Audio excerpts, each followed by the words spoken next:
Before I get into today's episode, how's your storytelling? Do you know that perhaps you could be using storytelling a little bit more effectively, but the whole thought of storytelling, it's like, well, I'm not a storyteller. I just want to give people the facts and the figures. If that's the case, then you want to come along to my upcoming Speakeasy, which for this month is all about storytelling. Now, my speakeasies, yes, it's a deliberate play on words because I also love a good speakeasy bar, but this is where I help you make speaking easy. It's an online workshop where I'll spend about 10-15 minutes teaching you some storytelling frameworks, and then the rest of the time it is feedback, it's practice, it's coaching. They are awesome sessions, even if I do say so myself, and they're entirely free.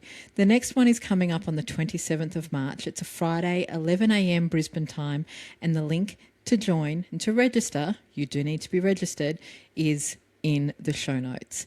It's a fantastic way to build some skills and to build your confidence in easily one of the most powerful speaking tools you can have, and that is storytelling. And trust me, it's easier than you think. So you can come along and you can learn heaps just in an hour. So click on the link in the show notes, and I look forward to seeing you at my upcoming Speakeasy, where we're going to talk about storytelling. Welcome to another episode of Speaking with Confidence with Kat Matson, the show where I coach you, impact-minded, humble leaders, whether you're a business owner, a public servant, or another form of corporate hippie. This show is where I coach you to speak with authority, with authenticity, and with confidence every single time, so you can make the impact that you want to make in your world. And today, yes, we are getting to the grit, the grit and the grunt of why conversations matter. And we're going to talk about commercial outcomes. In other words, sales. And how do you move people along their customer journey without being salesy? So this particular conversation came up because I recently delivered a workshop on just this topic for a corporate client of mine. They want to get more, well, they're already getting invitations to speak on panels, to speak at conferences. They want to host their own webinars.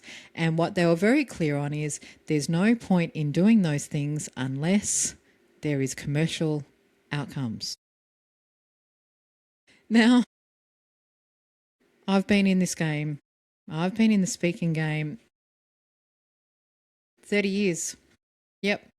Pretty sure my first speaking engagement, I was 20. My first official paid speaking engagement would have been back when I was 20 and I was running a life coaching practice. And I was contacted by an event organiser. They were running an event for executive assistants. They'd seen my website and they wanted to know whether I would be interested in speaking at their event. Of course I said yes. And I was speaking to a captive audience of about 850 executive assistants. What I didn't know then was how to move this audience along a customer journey. For me, that particular first speaking engagement was just give them all the information, wow them, have them go, wow, that was amazing, and then walk away and not get any more sales. Dope. I know better than that now. Those kind of conversations, whether it's a keynote, whether it's a panel, whether it's a webinar, whether it's a networking function and you're just having a one-on-one conversation with someone, all of those conversations, you want to be progressing your listener along the customer journey. And if they're not a customer, you want to be progressing them to be a referral partner. So how do we do that? Well, before I get into how we do that, why don't we? Why do we stuff this particular one up? Because I see so many people say, Kat, I'm getting so many speaking engagements, or I'm a guest on podcasts, or, I'm doing all of my social media, but I'm not getting the business. I'm not getting the attention that I want. I'm not getting the inquiries. I'm not getting the sales. Well, the first thing that we don't do is that we're not clear. We're not clear on what the next steps are for our listener. So we're not planting the seeds, and we're also not inviting them in to the next step. We also, we resist appearing salesy or pushy. And so we sit in a really strong place of, I'm just going to help. And if I help people enough, then they'll want to buy. If I just work hard enough and prove that I'm likable enough, and if I just do all of the nice things, then that will be enough. Yeah, nah, that's not how it works at all. We know that. We know that. And we don't let people know what the next step is. Saying something like, well, I look forward to seeing you again next time, doesn't progress the conversation. So that's the first thing that we do wrong. And the other thing that we miss is that we don't have clear strategic intent.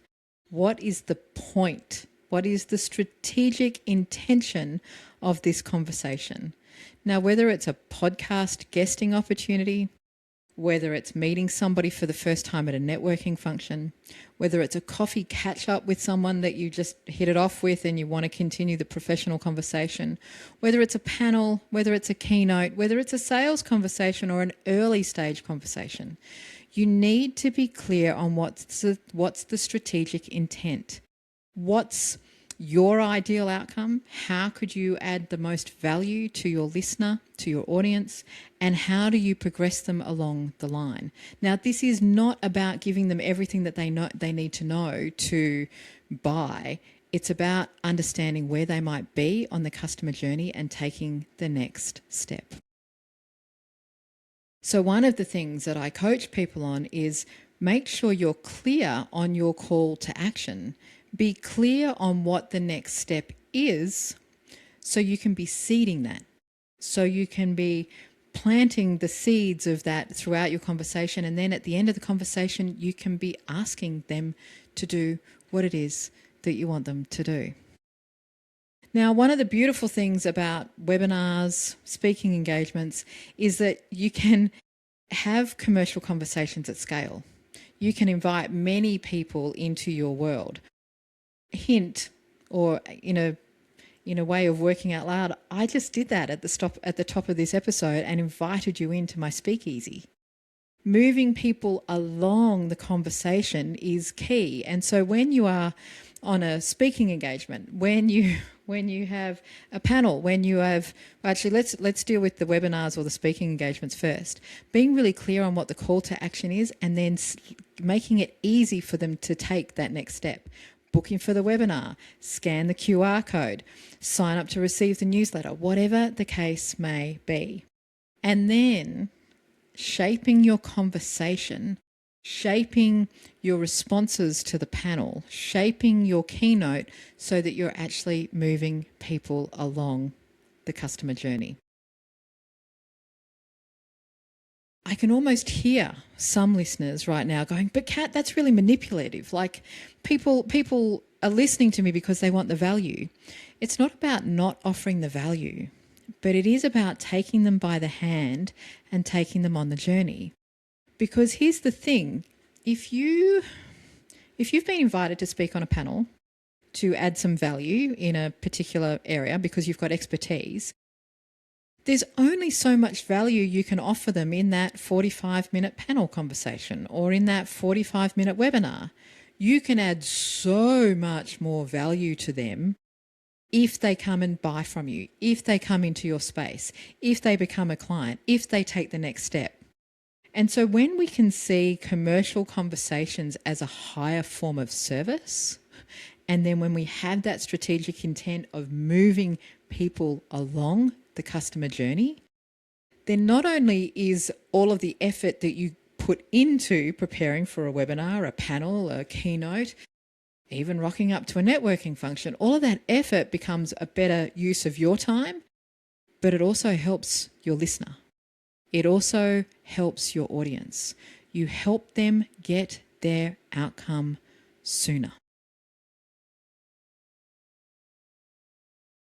Rather than labouring that point too much today, I think I'm going to leave this particular episode as a nice, short, tight one.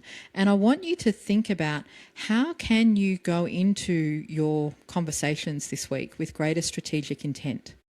How can you be clear on what's the next step in the customer journey, in the client journey, in the user journey? And how can you progress them? How can your conversation help move them along the line?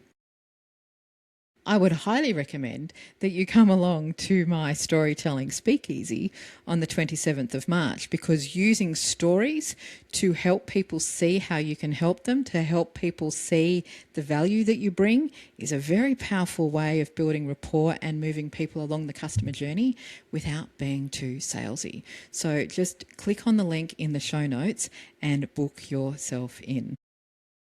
If you're struggling with this concept, or if you'd like to discuss your particular scenario, then find me on Instagram at Kat Matson. Again, I will post the link to my profile in the show notes, and you can literally ask me the question: How would I have conversations for commercial outcomes, Kat, in my particular scenario? Please ask me that question. And finally, if this episode has been of value, help me help more diverse voices get heard in the conversations that matter. You can do that by liking, subscribing, or rating this podcast, share it, or leave a review. All of those things just give the algorithm gods little nudges that say, oh yeah, this is a worthy episode, this is a worthy podcast, and it helps more people build the confidence and build the skills that they need to contribute to the conversations that matter.